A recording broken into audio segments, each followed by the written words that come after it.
Hello friends, infinite Green's में आपका स्वागत है। आप वीडियो में देख रहे होंगे कि ये मोगरे का पौधा है मेरा, जो विंटर से पहले इसने पूरे समर सीज़न और रेनी सीज़न में बहुत फ्लावरिंग करी थी, खूब फूल आए थे इसमें। लेकिन अभी विंटर में ये डोरमेंसी में चला गया। उसके बाद देखिए कितनी कम इस पर पत्तियाँ हैं और कितना बेजान सा पौधा हो गया है।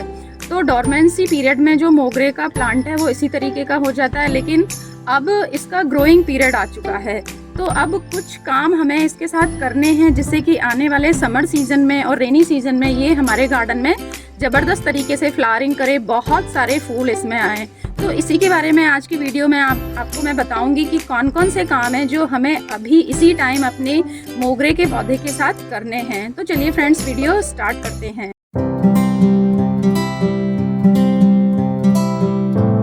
ये जो हमारे परमानेंट प्लांट होते हैं वो विंटर में डोरमेंसी में चले जाते हैं और हम लोग भी अपने इनमें फ्लावरिंग होती नहीं है, ग्रोथ भी होती नहीं है, तो हम लोग इन पर बिल्कुल भी ध्यान नहीं देते। आप देख रहे होंगे, देखिए कितनी सारी वीड्स इसमें ग्रो हो गई हैं और कितना ये पत्तियां, सूखी हुई पत्तियां पड़ी हैं। मतलब जो गमला है वो अच्छी कंडीशन में नहीं है, क्योंकि उस समय हमारे पास टाइम ही नहीं होता इन पौधों के ऊपर ध्यान देने का। हम अपने विंटर गार्डन में बहुत बिजी रहते हैं, उन्हीं पौधों के ऊपर ध्यान रखते हैं। तो हमें अब इस पर कुछ काम करने हैं जिनसे कि हमारा ये पौधा आने वाले टाइम में बहुत अच्छी फ्लावरिंग करे। अगर आप इसको ऐसे ही छोड़ देंगे, इसकी प्रूनिंग नहीं करेंगे, इसको खाद नहीं देंगे, तो इसमें फ्लावरिंग तो होगी, ये ग्रोथ तो करेगा, क्योंकि वो उसका हैबिट है कि जैसे ही ग्रोइंग सीजन आएगा आपका पौधा ग्रो करने का लगेगा, लेकिन वो इतने अच्छे तरीके से ग्रो नहीं करेगा। ये देखिए, जैसे इसमें जो ग्रोथ है वो स्टार्ट हो चुकी है। जैसे ही स्प्रिंग स्टार्ट हुआ, बहुत छोटी छोटी सी ग्रोथ है। यहाँ देखिए, यहाँ देखिए, आपको हो सकता है वीडियो में दिखे या ना दिखे। ये देखिए नीचे से इसमें ब्रांचेस आने लगी हैं नई नई। तो ये नेचुरल प्रोसेस है। जैसे ही सीजन चेंज होगा, पौधा अपनी जो ग्रोथ हैबिट है उसको शुरू कर देगा। लेकिन ये बहुत अच्छे से हो और फ्लावरिंग अच्छी हो, इसके लिए हमें इस पौधे को, इसके लिए कुछ हेल्प करनी होगी, कुछ ऑपरेशंस इसमें करने होंगे। तो सबसे पहली जो चीज़ है, देखिए इतनी सारी वीड मेरे गमले में उगी हुई हैं, तो हमें सारी जो वीड्स हैं इनको अपरूट कर देना है, सबको उखाड़ देना है। आप हाथ की सहायता से या खुरपी की सहायता से भी इनको उखाड़ सकते हैं। दूसरा, हमें इसकी गुड़ाई कर देनी है अच्छे से। ये देखिए, परसों हमारे यहाँ बहुत तेज बारिश हुई थी, तो मैंने इसको पानी नहीं दिया 2 दिन से, लेकिन ये गीली है इसकी मिट्टी। ये देखिए, सारी वीड्स भी ये गुड़ाई के साथ में ये सारी वीड्स निकल जाएंगी। तो इस तरीके से गुड़ाई करनी है। तो आप 2 तरीके हैं इसके। इस तरीके से गुड़ाई करके आप इस मिट्टी को ऐसे ही सूखने के लिए भी छोड़ सकते हैं। मतलब आपने जैसे सॉइल लूज कर दी इसकी, तो इसको इसी तरीके से भी 1 से 2 दिन के लिए आप छोड़ सकते हैं सूखने के लिए। या फिर दूसरा तरीका है कि आप इसकी 1 से 1.5 इंच मिट्टी जो है उसको ऐसे हटा दें, यहाँ से निकाल दें। मतलब जब इसकी छोटी छोटी रूट्स आने लग जाएं, बस उतनी ही गहराई तक आपको इसको खोदना है, ज़्यादा नीचे तक अपने प्लांट को नहीं खोदना है। देखिए कितनी गीली हो रही है इसकी मिट्टी, क्योंकि बहुत तेज, लगभग दिन भर बारिश हमारे यहाँ पर रही थी। इस काम को करने से क्या होगा, जो इसकी जो रूट्स हैं वो थोड़ा सनलाइट उन पर पड़ेगी। इसकी मिट्टी को सूखने देने से ये हमें फायदा होता है कि जो हमारा पौधा है उसकी मिट्टी में कुछ फंगस पैदा हो जाती है। जैसे हमने इसको 2-3 महीने बिल्कुल ध्यान नहीं दिया, फंगस हो गई, कुछ बैक्टीरिया पनप गए, तो वो जो सनलाइट इस पे पड़ेगी, अल्ट्रावायलेट रेज जब पड़ेंगी, तो उससे ये सोलराइज हो जाएगी हमारी जो मिट्टी है। वो जो फंगस वगैरह की प्रॉब्लम इसमें अगर होगी कुछ, तो वो खत्म हो जाती है। तो आपको 1 से 2 दिन ही इसको छोड़ना है, ज़्यादा नहीं छोड़ना है। 2 दिन आप मैक्सिमम छोड़ सकते हैं अपने प्लांट को। दूसरा जो काम है वो हमें करना है इसमें, इसकी प्रूनिंग, जो बहुत ज़रूरी है। जो मोगरे का प्लांट होता है उस पर हमेशा जो न्यू सीज़न जो ग्रोथ होती है, करंट सीज़न की जो ग्रोथ होती है, उसी पर हमेशा अच्छी फ्लावरिंग होती है। और उससे प्रूनिंग से एक और फ़ायदा होता है कि हमारा जो प्लांट है वो लैगी होने से बच जाता है। मतलब कोई ब्रांच बहुत लंबी हो रही है, बाहर की तरफ निकल रही है, अजीब सा शेप हो जाता है पौधे का, तो वो भी ठीक हो जाता है। और प्रूनिंग से नंबर ऑफ ब्रांचेस भी बढ़ जाती हैं आपके। जैसे आप प्रून करेंगे तो कई सारी ब्रांचेस आपके जो पौधे की जो जहाँ से प्रून करते हैं वहाँ से आपकी निकलने लगती हैं।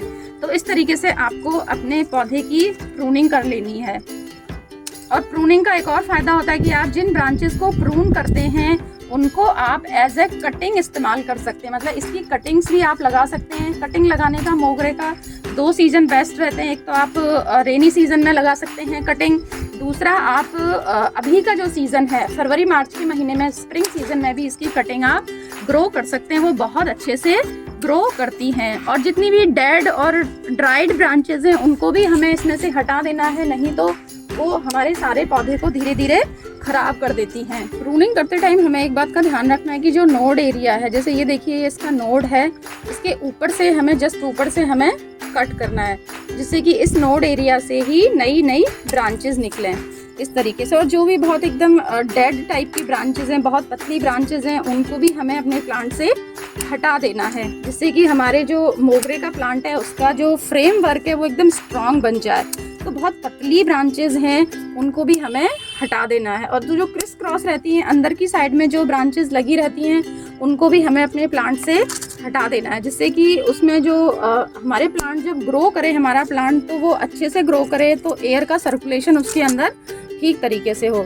देखिए इस तरीके से मैंने ये मानिए कि अपने प्लांट को हार्ड प्रून कर दिया है, काफ़ी जो ब्रांचेस हैं वो नीचे तक मैंने हटा दी हैं। तो आपको भी बिल्कुल संकोच नहीं करना है अपने प्लांट की प्रूनिंग करने में कि हम कैसे अपने पूरे प्लांट को काटें। अब जब इसकी आप प्रूनिंग कर देंगे तो ये बहुत अच्छे तरीके से आपके गार्डन में फ्लावरिंग करेगा। ये देखिए बस ये नीचे की जो एक ब्रांच थी, ये न्यू ब्रांच निकल रही है, इसको मैंने छोड़ा है, बस बाकी पूरे प्लांट को मैंने अच्छे से प्रून कर दिया है। और ये जितनी भी देखिए ये निकली हैं ब्रांचेस, इनको मैं अभी आज पानी में रख दूंगी और फिर नेक्स्ट 1-2 दिन के बाद मैं इनको एज ए कटिंग इस्तेमाल करूंगी, तो वो भी मेरे ग्रो हो जाएंगी और बहुत सारे प्लांट मेरे पास बन जाएंगे। उसका वीडियो भी मैं आपको शेयर करूंगी। ये देखिए फ्रेंड्स, मेरे इस प्लांट को 2 दिन हो चुके हैं, मैंने इसकी प्रूनिंग की थी और जो मिट्टी है इसकी गुड़ाई करके ऊपर की जो मिट्टी थी उसको निकाल दिया था। अब हमें इसके बाद इसमें खाद देनी है, जो सबसे इम्पोर्टेंट काम है। तो खाद में मैं इसमें क्या क्या देने वाली हूँ मैं आपको बताती हूँ। देखिए एक तो मैंने नई गार्डन सॉइल ली है, जो इसकी मिट्टी थी वो मैंने हटा दी है क्योंकि उसमें बहुत सारी वीड वगैरह के सीड और पत्ते वगैरह थे काफ़ी, तो मैंने न्यू गार्डन सॉइल ले ली है। और फिर मैंने ये 3-4 मुट्ठी के लगभग मैं ये गोबर की खाद ली है। आपके पास गोबर की खाद नहीं है तो आप वर्मी कंपोस्ट भी ले सकते हैं, लीफ कंपोस्ट भी ले सकते हैं। मेरे पास गोबर की खाद बहुत इजीली अवेलेबल रहती है तो मैंने गोबर की खाद का इस्तेमाल किया है। फिर मैंने इसमें लिया है stone dust, 2-3 spoon stone dust लिया है। तो मैं इसमें बोन मील का इस्तेमाल नहीं कर रही हूँ, उसकी जगह पे मैंने स्टोन डस्ट लिया है। ये कैल्शियम का रिच सोर्स है जो हमारे पौधे के लिए बहुत ज़रूरी है। फिर मैंने इसमें लिया है नीम खली। जो नीम खली है ये एक बायो फंजीसाइड भी है, मतलब आपके जो पौधे में फंगस वगैरह या कोई भी इंसेक्ट कीड़े मकोड़ों की प्रॉब्लम होगी उसको भी ख़त्म करेगा। प्लस ये बहुत सारा nutrition NPK plus micro nutrients भी ये हमारे जो पौधे हैं उसको प्रोवाइड करेगा। तो नीम खली का इस्तेमाल आप ज़रूर करें।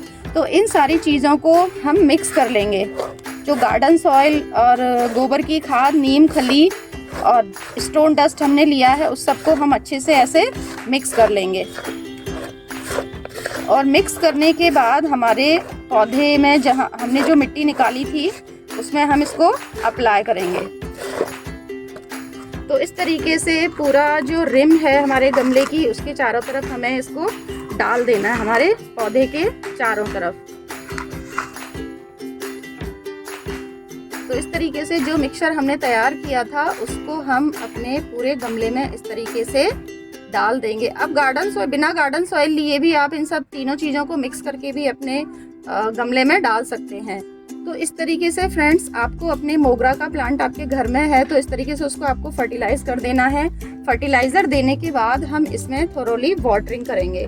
हमें अच्छे से पानी देना है इसमें, बट इतना भी पानी नहीं देना है कि पूरा ड्रेनेज होल से अभी बाहर निकल जाए। थोड़ा सफिशिएंट कि इसके गमले की मिट्टी इस पानी को सोख ले, बस इतना ही पानी हमें अपने गमले में देना है। तो अगर आपने मोगरे का प्लांट आपके घर में है तो ये सारे काम आपको अभी अपने मोगरे के प्लांट के साथ कर लेने हैं, जिससे कि गर्मियों में और आगे के टाइम में आपका जो प्लांट है वो बहुत अच्छे से फ्लावरिंग करे। और जब इस पर न्यू ग्रोथ आने लगेगी, न्यू लीव्स आएंगी, तो कई बार इंसेक्ट वगैरह का अटैक हो जाता है। तो आप उस समय पे 5 ml जो नीम ऑयल है उसको 1 लीटर पानी में घोल के इसकी जो पत्तियां हैं उस पर आप स्प्रे कर सकते हैं, जिससे कि किसी इंसेक्ट की भी प्रॉब्लम आपके प्लांट को नहीं होगी। तो फ्रेंड्स, आप ये सारी काम अगर अपने मोगरे के प्लांट के साथ अभी करते हैं तो आप आने वाले टाइम में ज़बरदस्त फ्लावरिंग इससे ले पाएंगे। तो फ्रेंड्स, अगर आपको मेरा वीडियो अच्छा लगा तो आप मेरे चैनल को सब्सक्राइब करें, वीडियो को लाइक एंड शेयर करें, और जो भी आपकी क्वेरीज हो उनको आप कमेंट बॉक्स में डालें, और बेल आइकन को जरूर प्रेस कर लें, जिससे आने वाले जो वीडियोस हैं उनके नोटिफिकेशन आपको इसी तरीके से मिलते रहें। Thanks for watching. Happy gardening.